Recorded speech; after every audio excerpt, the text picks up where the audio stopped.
NM news TV চ্যানেলে আপনাকে স্বাগতম। নগদ 2000 টাকা দেবে সরকার, এই কাগজপত্র থাকলেই আবেদন করা যাবে। বন্ধুরা, আপনাদের সবাইকে স্বাগত জানাই এনএম নিউজ টিভি ইউটিউব চ্যানেলে। এই চ্যানেলে আপনারা পশ্চিমবঙ্গ রাজ্য সরকারের ও কেন্দ্র সরকারের বিভিন্ন প্রকল্প চাকরির আপডেট পেয়ে যাবেন, তাই চ্যানেলটিকে সাবস্ক্রাইব করে পাশে থাকবেন। ধন্যবাদ। বাংলার বাসিন্দাদের কথা ভেবে মুখ্যমন্ত্রী মমতা বন্দ্যোপাধ্যায়ের উদ্যোগে রাজ্য সরকার একাধিক সামাজিক প্রকল্প চালু করেছে। এর অনেকগুলি অন্তত জনপ্রিয়, কিন্তু এমন কতগুলো জনকল্যাণমূলক প্রকল্প আছে যার কথা সেইভাবে এখনও পর্যন্ত রাজ্যের মানুষ জানেন না, অথচ সেই প্রকল্পগুলো বিপদের সময় অন্তত কার্যকরী হয়। রাজ্যের বাসিন্দাদের এই প্রকল্পগুলির সম্বন্ধে জানাতে সম্প্রতি বিশেষ উদ্যোগী হয়েছে রাজ্য সরকার। সেই কম জানা প্রকল্পের তালিকায় থাকা একটি নিয়ে আজ আমরা আলোচনা করব। এই প্রকল্পে বিপদের সময় আপনি সহজেই পেয়ে যাবেন নগদ 2000 টাকা। রাজ্য সরকার তাদের প্রায় সকল প্রকল্পের অর্থ সরাসরি গ্রাহক বা উপভোক্তার ব্যাংক অ্যাকাউন্টে পাঠায়, কিন্তু আজ যে প্রকল্পটি নিয়ে আমরা আলোচনা করতে চলেছি তার অর্থ ব্যাংক অ্যাকাউন্টে দেওয়া হয় না, বদলে নগদ টাকা দিয়ে থাকে সরকার। অনেকেই হয়তো রাজ্য সরকারের সমবধি প্রকল্পের নাম শোনেননি, কিন্তু পরিবারের নিকটজনক পৃথিবীর বুক থেকে বিদায় নিলে এই প্রকল্প বিপদের সময় আপনার অন্তত সহায়ক হতে পারে।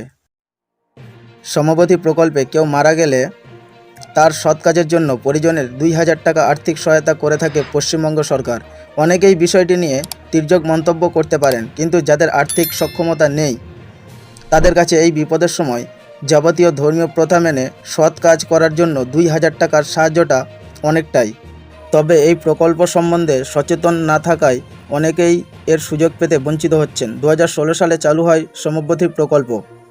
অন্যান্য প্রকল্পের ক্ষেত্রে মানুষের ব্যাপক উৎসাহ দেখা গেলেও গত 7 বছরে এই প্রকল্পটির সুবিধাভোগীর সংখ্যা তুলনায় কম, তাই বিষয়টি নিয়ে মানুষের মধ্যে সচেতনতা বৃদ্ধির উদ্যোগ নেওয়া হয়েছে রাজ্য সরকারের পক্ষ থেকে।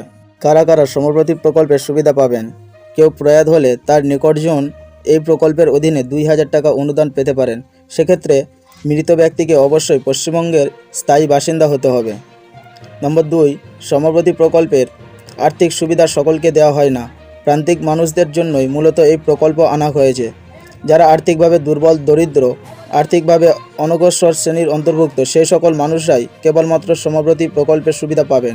সমবধি প্রকল্পে মৃত পরিজনের পাশাপাশি তার প্রতিবেশীদেরকেও অনুদানের অর্থ দেওয়া হয়ে থাকে। সমবধি প্রকল্পে কিভাবে আবেদন করতে হবে? যেহেতু সমবধি প্রকল্পের অর্থ অ্যাকাউন্টে পাঠানো হয় না, তাই এর আবেদন প্রক্রিয়া তুলনায় অনেকটাই সহজ। কেউ প্রয়াত হলে তার পরিজনকে একটি সাদা কাগজে এই প্রকল্পের জন্য অর্থ প্রার্থনা করে সংশ্লিষ্ট এলাকায় বিডিওকে আবেদন জানাতে হয়। সেই আবেদনপত্র হাতে হাতে দ্রুত বিডিও অফিসে পৌঁছে দিতে হবে। সেই সঙ্গে মৃতের আধার কার্ড এবং জন্মের সার্টিফিকেট যদি থাকে জমা দিতে হয়, যা থেকে প্রমাণ হয় তিনি পশ্চিমবঙ্গের স্থায়ী বাসিন্দা ছিলেন। আবেদন জমা পড়ার সঙ্গে সঙ্গেই এই প্রকল্পের নথিপত্র খতিয়ে দেখা শুরু করেন সরকারি আধিকারিকরা। কিছুক্ষণের মধ্যেই সব কিছু খতিয়ে দেখে মৃতের পরিবারের হাতে সাহায্যের বাবদ 2000 টাকা তুলে দেন।